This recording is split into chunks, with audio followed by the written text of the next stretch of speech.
Tirupati SV యూనివర్సిటీలోని physics విభాగంలోని laser opticals laboratory దేశ ప్రతిష్టాత్మక సంస్థ బాబా అటానమిక్ రీసెర్చ్ సెంటర్తో కీలక భాగస్వామిగా మారింది. ఈ ల్యాబ్లో ఫైబర్ ఆప్టిక్స్, కమ్యూనికేషన్ లేజర్ డయోడ్ల తయారీకి అవసరమైన గ్లాస్ మెటీరియల్ను ఇక్కడ తయారు చేస్తున్నారు. ఎస్వి యూనివర్సిటీలో అలా తయారయ్యే ఈ చిన్న గాజు పలకలు దేశ రక్షణ, సాంకేతిక, వైద్య రంగాలతో పాటు డిఫెన్స్ రీసెర్చ్, రాడర్ అప్లికేషన్స్లో లేజర్ గైడెన్స్ కోసం వినియోగించడం విశేషం. ఎస్వి యూనివర్సిటీ ప్రయోగశాలలో తయారవుతున్న గాజు పలకల గురించి మరింత సమాచారాన్ని మా ప్రతినిధి రవివర్మ అందిస్తారు. ఎస్వి యూనివర్సిటీ ఫిజిక్స్ డిపార్ట్మెంట్ లో లేజర్ టెక్నాలజీ పట్ల ఆధునిక సాంకేతిక విధానాన్ని ఎలా ఉపయోగించవచ్చు, వాటి భవిష్యత్తు ఏ విధంగా ఉపయోగపడుతుంది, ఇప్పుడున్నటువంటి నూతన సాంకేతిక టెక్నాలజీ పరిజ్ఞానం లేజర్ టెక్నాలజీ ఏ విధంగా దోహదపడుతుంది అనే దాని మీద పూర్తి వివరాలు యూనివర్సిటీ డిపార్ట్మెంట్ హెడ్ మనతో పాటు ఉన్నారు.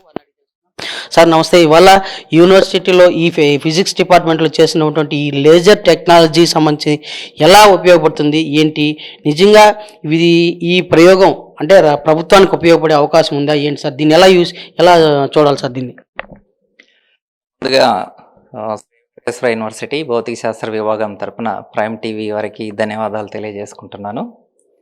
ఈరోజు ఈనాడు పేపర్లో వచ్చినటువంటి పరంగా శ్రీ వెంకటేశ్వర యూనివర్సిటీ భౌతిక శాస్త్ర విభాగంలో లేజర్ టెక్నాలజీ సంబంధించినటువంటి క్లాసెస్ ప్రిపరేషన్, వాటి యొక్క క్యారెక్టరైజేషన్స్ పైన జరుగుతున్నటువంటి పరిశోధనలను సంబంధించినటువంటి వివరాలు తెలియజేయడానికి నేను చాలా సంతోషిస్తున్నా. ఈ యొక్క లేజర్ టెక్నాలజీకి సంబంధించినటువంటి పరిశోధనను మొట్టమొదటిసారిగా ప్రొఫెసర్ సికే జయశంకర్ ఆధ్వర్యంలో స్టార్ట్ చేయడం జరిగింది.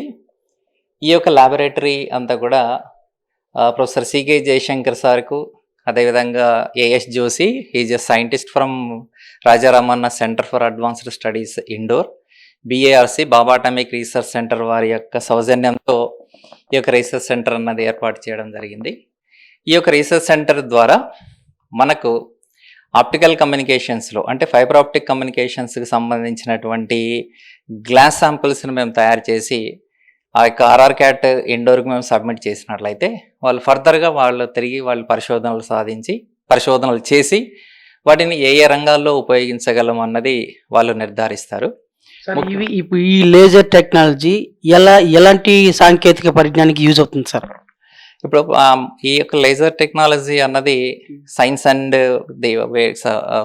ముఖ్యంగా మన యొక్క యుద్ధ పరికరాల్లో అయితేనేమి, తర్వాత పర్మనెంట్ మ్యాగ్నెట్స్ తయారు చేయడంలో అయితేనేమి, అదేవిధంగా రాడార్ వ్యవస్థల్లో అయితేనేమి, లేజర్ లైట్ సంబంధించినటువంటి ప్రతి ప్రయోగం కూడా ఈ యొక్క చేస్తున్నటువంటి ఐఆర్ రేడియేషన్ సంబంధించినటువంటి పరికరాల మీదనే ఆధారపడి ఉంటుంది.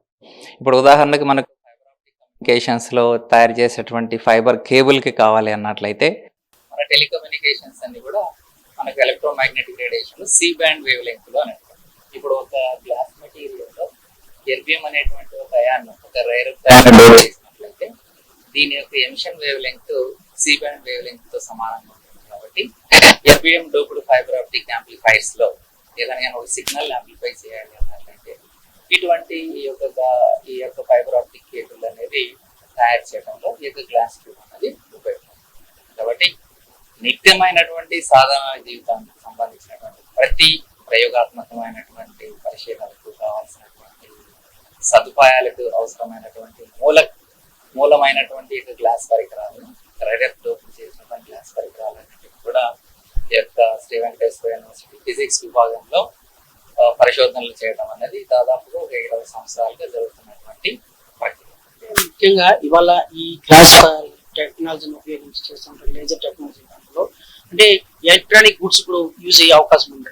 ఇప్పుడు ఫర్ ఎగ్జాంపుల్ నేను పర్మనెంట్ మ్యాగ్నెట్స్ అని చెప్పాను కదా, ఇప్పుడు ఎలక్ట్రిక్ వెహికల్స్ అని వచ్చింది. ఎలక్ట్రిక్ వెహికల్స్ కావాల్సినటువంటి పర్మనెంట్ మ్యాగ్నెట్స్ తయారు చేయాలి అన్నట్లయితే దానికి సంబంధించి ఒక నియోడియం అనేటువంటి ఒక మూలకాన్ని ఉపయోగించి ఒక పర్మనెంట్ మ్యాగ్నెట్ అని తయారు చేస్తాం. ఇప్పుడు డ్రైవర్లెస్ కార్లు అనేవి, ఈ డ్రైవర్లెస్ కార్లు ఇవి కూడా ఈ యొక్క లేజర్ అది డ్రైవ్ చేసుకొని ముందుకెళ్ళడానికి అవకాశం ఉంటుంది. ప్రధానంగా లేజర్ టెక్నాలజీ వ్యవస్థ వల్ల ఎంతవరకు ప్రయోజనం చేకూరుతుంది అనే దాని మీద ఎస్వి యూనివర్సిటీ ఫిజిక్స్ డిపార్ట్మెంట్ జరిపినటువంటి పరిశోధనలో విప్లవాత్మకమైన మార్పులు చోటు చేసుకుంటా ఉంది. వీటి ప్రయోగాలన్నింటినీ కూడా ప్రభుత్వం ముందు నివేదిక ప్రభుత్వం దీన్ని తీసుకునే అవకాశం ఉంది. ఆ దిశగా యూనివర్సిటీ యాజమాన్యం కృషి చేస్తున్నట్టుగా ప్రొఫెసర్స్ విడుదల రవి ప్రేమ